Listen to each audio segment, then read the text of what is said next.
Gregg, I'll tell you what, everybody's anxiety has got to be going through the roof. I mean, you've got your fantasy football players, you've got your real football players, you've got us that are nervous about this new season. This has got to be a big mystery this year for everybody. It is every year, which I love. You throw in the gamblers too; they're ready to get back into it. That's the great thing about the NFL. When you only have 17 games, you have a single elimination tournament at the end. It's just like the most unpredictable sport you can have, despite the Chiefs making it look predictable the last couple of years. Yeah. Speaking of those 17 games, let's get to the point. Let's call out the elephant here. Let's get rid of preseason and let's put in more games. I'm tired of looking at preseason. You know who agrees with you is my boss's boss, Roger Goodell. Like he hates the preseason. I think we're going there. I think we're getting 18 games and 2 preseason games. And I don't know how far away that is. I don't think it's going to be that long. It might be just a matter of a couple of years. So what's going to come first, the 18th and 19th game or a team in London or Canada? Just the 18th game. 19's crazy. Man, 18 seems a little crazy to me, to be honest. I think that might be the outer limit. But 18, I think, is going to happen. I don't think they're going to have a team in London. What they've really settled on, and I go to London every year, and it's popular there, is I think they're going to have a whole week essentially of international games. They're already cranking it up to 9 games next year over the course of the season. And so I think we're going to get to a point where 1 week of the schedule is essentially all international. I don't know if they do it all at once, but every team has an international game every single year. I think that's where they've kind of headed. How do you keep yourself together when every day is never the same as the next day? I mean, there's constant change going on. Oh, that's what I like, because otherwise you get bored. Like that's one of the most fun things I think about working in sports is that one season is never the same as the next. One Tuesday is even never the same as the other one. So people are interested in it. So I get into the minutia of it on NFL Daily. We obviously cover all the games and recap all that stuff, but it's all the transactions, all the movement, all the strategy that makes it fun. Is there a side of your creative imagination that's wondering if Taylor Swift is going to show up at that Chiefs game this weekend? She probably will, right? Yep. It's Thursday. Actually, I have no idea what her concert schedule is. I feel like she's off the road now. I know their relationship's going well because they just bought a horse together and named it after Taylor Swift. So that's a pretty good sign. Wow. All right, let's talk about Bo Nix. Are we going to start seeing a lot of Knicks jerseys across this country? Country is a stretch, but man, the Broncos fans are really high on this kid. Let's see it in the regular season, that week 1 game against Seattle. I think is going to be a sneaky good defense. Let's see it. I think he could be a quarterback that comes in better than most rookie quarterbacks because of his experience, his age, the system Sean Payton runs. But the ceiling to me is a little lower than you would want on a first-round pick. To me, he has a real good chance to come and be like an average starting quarterback, which for the Broncos is a big upgrade over what they've had the last 8 or 9 years. Well, when you bring up average quarterback right away, I'm thinking of from Clemson, Mr. Trevor Lawrence. What's happened here with this story? Yeah, he got hurt last year, midway through the year, but I'm with you. There's just been something a little missing. I think when I talk to people around the league, I hate to overrate like an it factor type of thing, the leadership, the stuff of really wanting it more than any other quarterback. That comes into the play, and I think there are questions about that with Trevor Lawrence. He's certainly very talented. I think he's better than average, but he hasn't been nearly as good as you would have expected. And he sees guys coming to the league, even in his own division, C.J. Stroud. To me, C.J. Stroud showed right away he's already a tick above Trevor Lawrence. So what is it like for you to not have these networks around you with these podcasts? Because you guys really get into some subjects, and there are times you argue a little bit, but to me, that's what it's all about. Right. Look, the NFL has always let us say what we need to say to a certain extent. They've never really said it. You have an idea of what could cross the third rail, but I've always been pleasantly surprised. We can talk about everything. We can talk about the suspensions. We can talk about who's being a jerk, who doesn't deserve to have their job. And yeah, it's a fine balance that you have, but and that these are people that you're talking about. But usually I feel like we can say what we need to. Don't you think that part of the NFL, the fun is at the tailgating or at a grocery store where everybody is wearing their team jerseys? Yes, I started working in baseball 20 plus years ago. And I do think like what a different career that would have been. Not that it's not a good sport, but there is something about the fact that everyone at school, my kids, like it's almost it's the lingua franca. It's the language we have of this entire country, where everyone has so many different things going on that yet everyone has an opinion on Dak Prescott and the Dallas Cowboys. Mm-hmm. What's your go-to after week number 1? Do you go to the injury report first, or do you go to the stats of who got in?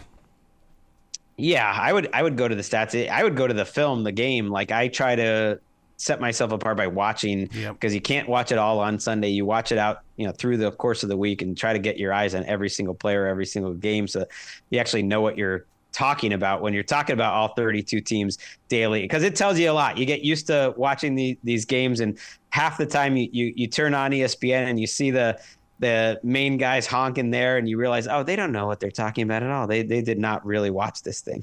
One of the greatest things about your podcast, NFL Daily, is the fact that it's almost like I get my Terry Bradshaw every day now. I don't have to wait till Sunday to get Terry Bradshaw, because those guys, they really do give us the inside. But god dang, dude, you give us the real scoop on the inside. Yeah, doing it daily. We started up in July. We were wondering what that was going to feel like, because I've been on podcasts before that, it's two times a week, 3 times a week, that sort of thing. And I've loved getting into the rhythm of it. It's a league that if you really try to cover all 32 teams, like, you can go pretty deep on all those teams all the time, and people want to hear it. So it's been a lot of fun. It's in your podcast feed, like, first thing every morning, because we tape it late in the afternoon. So are you prepping for all these things? And the reason why I bring that up is because so many times in radio, we always say, save it for the air, save it for the air. We'll get there. Just bring your game. Yes. I try not to have good stuff with all my co-hosts before we start talking. And yes, I look at my life as prep. Like, the hour we're taping is the most fun hour of the day. And the rest of the day, I'm just trying to keep track and getting ready, and so that you don't really have to know what you're going to say. I'm sure you know that when you get on the air, you're already ready with everything in your head, and you just see how it goes. Wow. The game is so unpredictable. My eyes are on Aaron Rodgers this weekend. What about yours? Yes, that's a fun one. I think about this game that's in Brazil. It's on Friday night, and it's going to be Eagles, Packers, which to me are 2 fascinating teams. Young quarterbacks, Jordan Love, Jalen Hurts, 2 new coaches in terms of the coordinators, defense for the Packers, offense for the Eagles, what kind of group they're going to run. And 2 teams that, if you told me it's Packers, Chiefs in the Super Bowl, or it's Eagles, Bills in the Super Bowl, like, I can see that. The NFC is wide open, and these are 2 teams that maybe they won't live up to their potential or anything, but there are 2 teams I'm really excited to watch. I think they both will make the playoffs, and I think they're 2 of the most exciting teams, and so that's a great week 1 matchup. When you've got a podcast like this, that means the big guys are listening as well. Which one of those on Sunday before the game are going to pull you in? Is it going to be Fox, or is it going to be CBS? Somebody's going to pull you in, dude. Well, I'm happy at the NFL, but yeah, let's go. In the competition, it wouldn't matter. Fox is nearby in LA, so that's nice. I'm out in LA. It's only a few miles away, so I would take that. Okay, we have turf issues here in the Carolinas, and so does Aaron Rodgers. He's got those turf issues as well. What are we going to do about this thing called turf? It's funny. The NFL has, I think, commissioned a study, and they're trying out all these different turfs, and they're trying to show that whether it's worth changing or not. I do think we're getting to the point that most of the fields in the league are going to be natural grass or some version of it. Even if it's not that much safer, because look, injuries happen on grass. The players love it. They like it better. They feel more comfortable. It's a players' league. Make your players happy. You can get it done. You've got enough money. Tom Brady inside that booth. I'm excited, but at the same time, is he going to say crazy stuff? I don't think he's going to be crazy. I'm more optimistic about him. I thought he'd be boring, frankly. Because when was the last time you heard Tom Brady say anything interesting? But right. I have to say, as he's kind of gone on this media tour, and I've heard of all the prep that he's doing, I think he might be better than I was giving him credit for. I didn't even think he was going to do it. I thought Fox just gave him $30 million a year because they wanted, to hang out with him at like corporate shindigs with the Murdoch kids and stuff. But it seems like he's actually taking it seriously, to be fair. Yeah, because I saw him on some film yesterday wearing the headset and all dressed up in a fancy suit. And I kept going, God, is that really how I want to see Tom Brady? It is weird. I grew up a Patriots fan, and Belichick is everywhere. He has 5 different media jobs, and Brady's got this. And I think it's great if they're interesting. Belichick is interesting. I'm curious. Brady's kind of harsh, though. Like, that's something his teammates will tell you. He is so great. I do wonder, he's going to be watching these quarterbacks, and there's some great ones out there, but I have a feeling he's going to be watching Deshaun Watson for the Browns in week 1 and be like, what is this guy thinking? Like, he can't understand how other quarterbacks think because he's Tom Brady and he's never thought that way. The infamous cut down day. How many days were screwed up because of this with those people that you decided to put their fantasy teams together last week? Right. And you find about injuries and trades happen. Cut down day is a tough day in the NFL. So many people getting fired and changes, and you got to stay on top of it. But it is nice when it happens, because it actually, the day after, I feel like, okay, finally football is back. Like, I've been pretending that football is back and trying to get myself psyched up the last month or whatever. But when cut down day happens, we're only like a week away from the kickoff game, and we're really here. We have the actual teams when you look at the depth charts. And so to me, that's an exciting part of the season. What's your gut on the Jaguars this year? And the reason why I bring that up is because they came into the league the same time the Carolina Panthers did. And so my heart is still with the Jaguars because we're like brothers and sisters. Yeah, and they started out so hot. And really the last 10 years, except for that one season, 2017, they've been one of the worst teams in the NFL.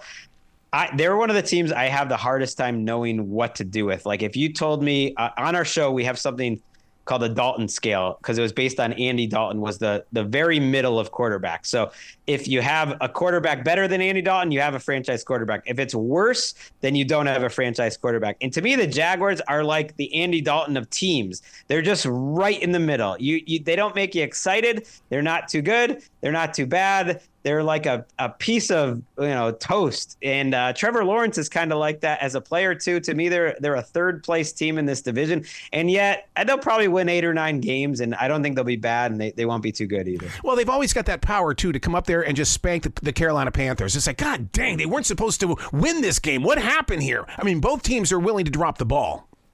Yeah, the Panthers have been more exciting, I think, over the last 15 years, certainly not the last couple. That it's gotten pretty grim with Carolina.